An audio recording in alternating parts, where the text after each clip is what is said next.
Hello and welcome back to Vegging Out, another episode. We got nominated by another channel, 3000%, go and check out their channel, to do the 3 things we've learned this year. Now, a few things come to mind, but one of them is the pruning of trees. Now, it's very easy to do like a haircut. You just trim the top, trim around the tree, but that's not the correct way to do it. The correct way to do it is really do it in thirds. So choose a branch, main branch, and take maybe a third off of that one branch, lower down, not just a curved at the top. So this is an example of a haircut where we just literally chop the tops off. All the main branches there, along there. You can see all the points where they were chopped. And all that happens is you get loads of little ones all coming up. Loads of them, but really what we should have done is, if there's a main branch like that, it's got 3 there, and then another 20 on top of that, we should just really take that back a third on that branch there and then let the rest keep growing. And this one's going to take a few years to get right now. It's a similar sort of story with this one. You can see where we chopped a haircut all along the top there. Again, not the correct way. What we should have done is come back down and chopped a third off here. I've learnt this year that you can pinch out the cucumbers the same as you do tomatoes. They grow a lot taller and you get more cucumbers. Every leaf of a cucumber, there will be a cucumber plus a tendril and a little side shoot. So every leaf will have a cucumber. Okay, so you can treat cucumbers the same way as you treat tomatoes, and that's something you've learned this year? Yeah. Okay, well that's interesting. Anything else? Not I can think of it in a minute. We'll have a think. Now the last thing I think we've learned this year pertaining to the allotments is about the composting. Now traditionally we would just fill up our compost anyhow which way, the stuff came. So we'd get a load of manure up the top, we'd bring it down, we'd fill it up, just leave it for a year. All the time throwing scraps of, loose vegetation that was only good for the compost. And of course, what happens is if you get too much of the green stuff, it all goes slimy, smelly and horrible. Now we do keep worms in our compost and they like all the smelly green stuff, so they help a lot. But generally, all we've ever done is just throw it in. Just throw it all in, any which way. So really what's best to do is you get a certain amount of the green sort of stuff, you can see, and a certain amount of the brown sort of stuff. So you've got all the nitrogen and all the carbons all mixed together. And that's what creates the bacterial heat that you get when the compost is really deteriorating and turning into good compost. So we don't generally do that, we just throw it all in. I mean, who's got time to sort it all out? Yeah, we could be better at composting for sure.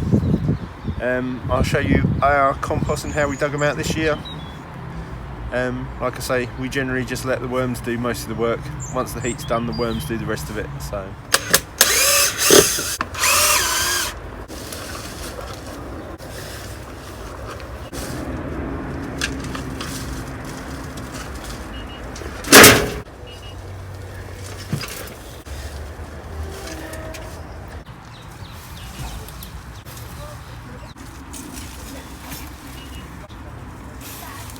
this is about halfway through. Got 3 barrow loads so far, so probably another 3 barrow loads there.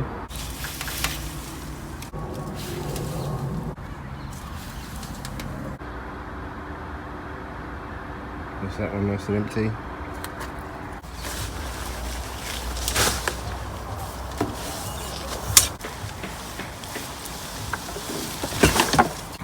Alright, I've started to get to the bottom of this heap. As you can see, the stuff on top's fairly new. This stuff with all the worms, that goes straight on the ground.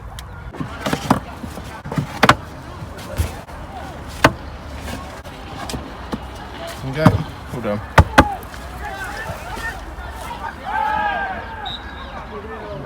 I've spread out the compost that we had Okay, so I've taken up all of Sarah's gladioli bulbs, and we've got hundreds of little bulbs. So we'll be drying them out in the greenhouse. We've got 3 trays like this to go through. Now we're not going to keep them all. We will give some away, and we will certainly get rid of a lot of the baby ones and separate them into small, medium and large. So many little plants, and when they carry through, they grow through like grass. Pretty much what they look like. Okay, this is the gladiolis all sorted out and drying off quite nicely. So I think generally they sell about this size in the shops. This is the size you get them. So we'll give some of these away, and the big ones, we'll definitely put some of the bigger ones back in. I mean, that one's a monster. Look at the size of it. Now these 3 tanks here, blue ones, are completely full. They've been full for at least a month. You can see in there. So this is now not doing anything, this roof. So what I'm going to do is divert it from these 3 into the big tank, which is being fed by that shed. So we'll have 2 sheds filling the big tank up.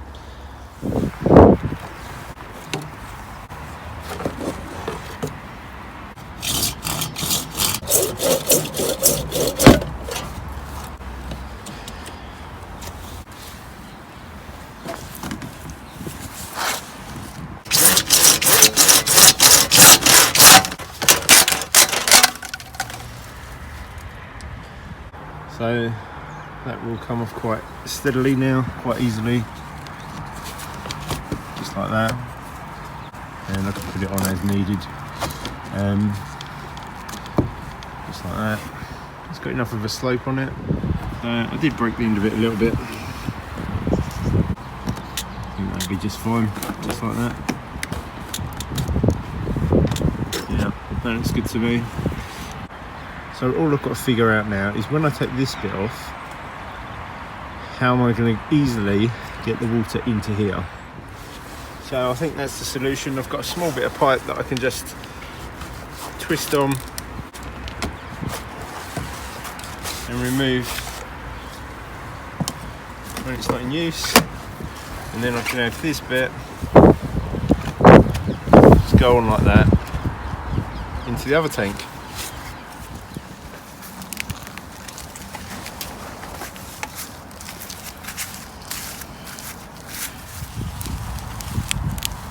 Look at the size of that one. These are Crimson King. Crimson King. Yep. There's a forked one there. And how's your Swiss chard and spinach doing? They're doing very well. Look at those. That's looking very healthy.